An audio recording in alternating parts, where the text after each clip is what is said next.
see, really, I'm not really sure how this video is gonna go, so kind of just, I guess, bear with me. As you can see, we no longer have Cochise with us. This is a video that I've been trying to make for quite some time. I put it off for months now. I believe we had to put him down in August maybe, and it's now December. I've tried to make this video a few times, but it's a very hard video to make. I finally feel like I'm ready to make this video. So yeah, Pony is no longer with us because we had to put him down. Now, he was old. He was in his 40s, the vet assumed. So I always knew that this was something that was inevitable and was bound to happen at some point. It's just something you never really want to have to face. But with horses, you always have to. So I guess I'll just kind of start from the beginning.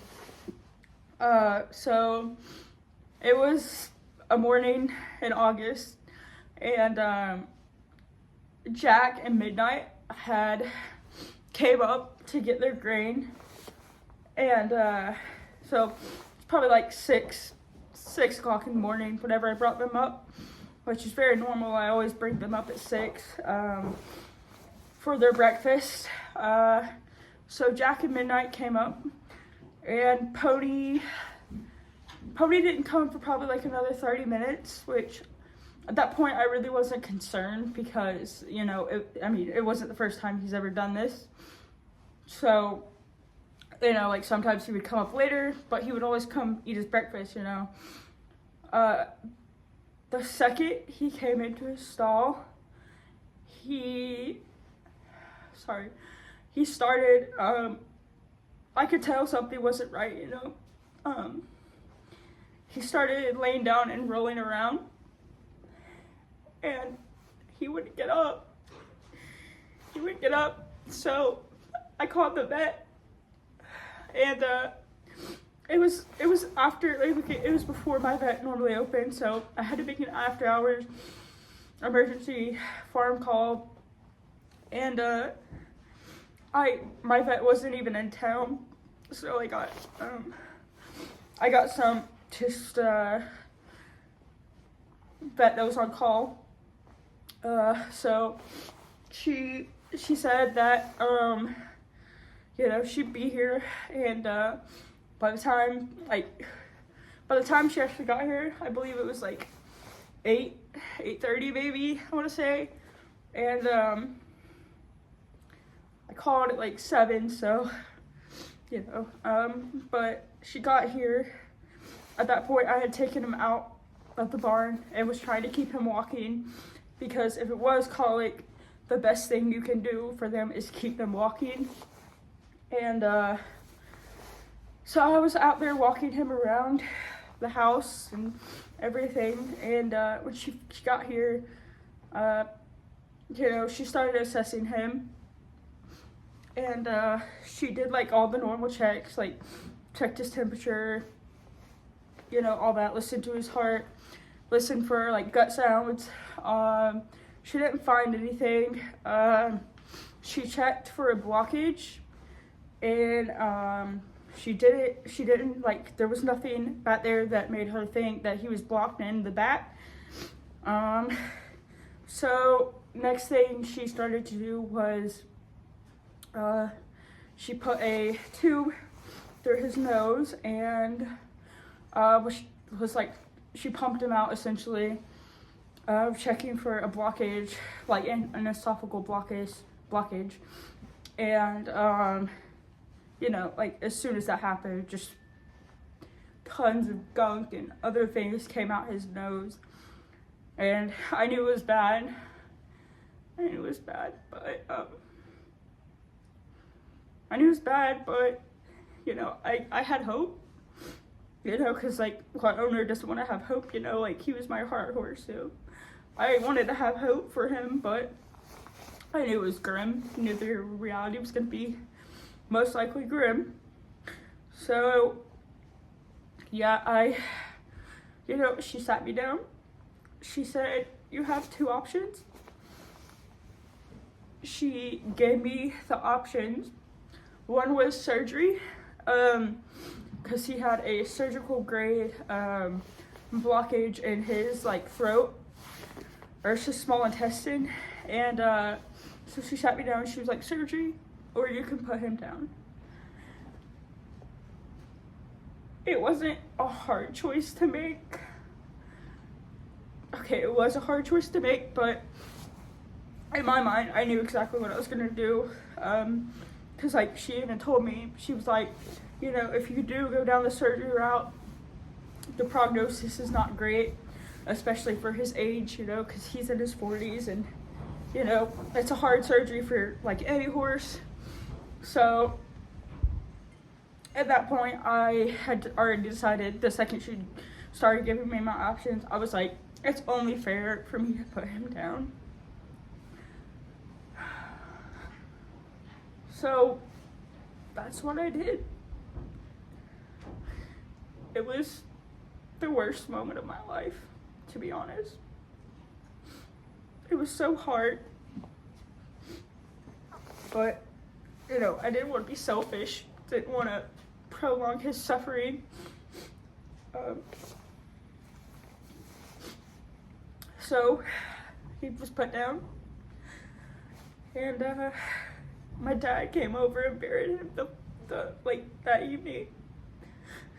So he's buried at the barn, and you know, I wasn't there for the burial because I just couldn't watch. You know, I said my final goodbyes, and that was that. So, you know, so that's what happened to Pony. Fast forward a month. Midnight got down. Same symptoms as Pony was presented with. You know, she was laying down, had a low head carriage in her stall. I was out of town, so you know, I was out of town, so there wasn't much I could do, but she presented with the same symptoms as Cochise, and she had to be put down too, a month after Cochise got put down. So now it's just Jack, and yeah, so I'm sorry guys, it's really emotional. I thought that giving it time to come on here and explain what had happened and why Midnight and Cochise will no longer be on this channel, it would be easier for me, because it's just been, you know, a couple of months since it happened, but it's not easier.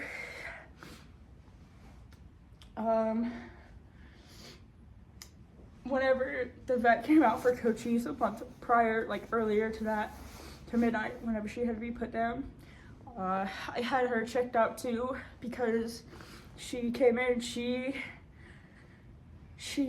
ate some of her breakfast, and then she started rolling around, and you know, so I was like, oh no, like Midnight too, like, you know, she's got something going on. So I called the vet for Cochise mainly, and then I had the vet assess Midnight once she got here, and basically did the routine check, you know, temperature, heart rate, checking for blockages, the whole 9 yards. And she said that, you know, she thought that Midnight was going to be okay.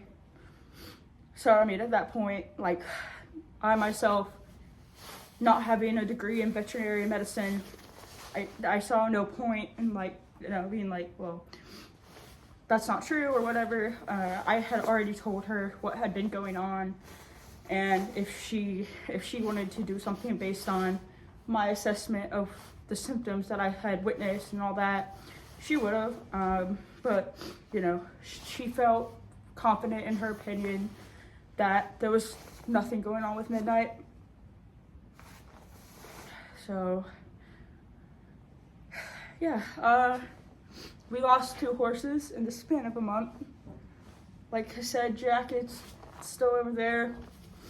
My wonderful friends who I've known most of my life kindly let me borrow one of their horses until I could get something sorted, whether I bought a new horse or, you know, just until I could get it figured out.